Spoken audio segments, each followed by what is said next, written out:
प्रेम से बोलो शेरा वाली मैया की। डीजे सुमित सतीश वर्मा, डीजे सुमित सतीश वर्मा,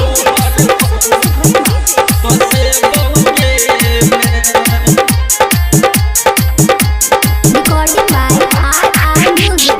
आँख से लोर बहैया कोना हम तोरा बिसरबौगे में, कोना हम तोरा बिसरबौगे में। आँख से लोर बहैया कोना हम तोरा बिसरबौगे में, गे मैं गई कोना तोरा बिसरबौगे में, गे मैं गई कोना के मूर्ति तोहर हम उठेबौगे में, गे मैं गई कोना के मूर्ति तोहर हम भसेबौगे में। आँख से लोर बहैया कोना हम तोरा बिसरबौगे में, गे मैं गई कोना तोरा बिसरबौगे में, गे मैं गई कोना के मूर्ति तोहर हम उठेबौगे में, गे मैं गई कोना के मूर्ति तोहर हम भसेबौगे में।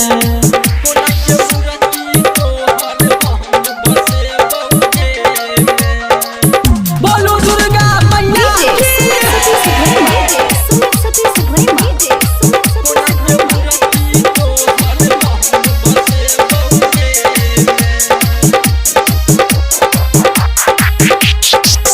बारा दे जतनमा से मंदिर सजलियो, आ 9 दिन भूखल मैया आ पूजा के लियो। बारा दे जतनमा से मंदिर सजलियो, आ 9 दिन भूखल मैया पूजा के लियो।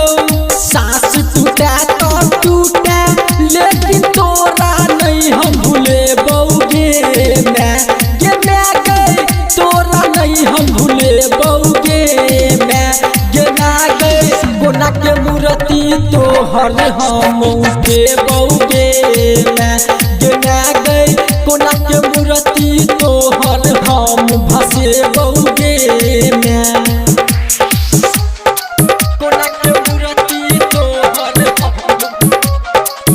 बोलो दुर्गा मैया डीजे सुमित सतीश वर्मा, सुमित सतीश वर्मा, सुमित सतीश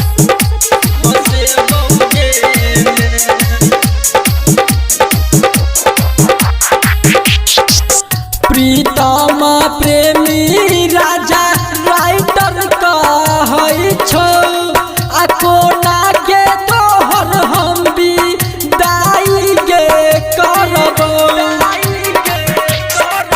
प्रीतम प्रेमी राजा राइटर कहै छौ, आ कोना के तोहर हम भी दाई गे करबौ।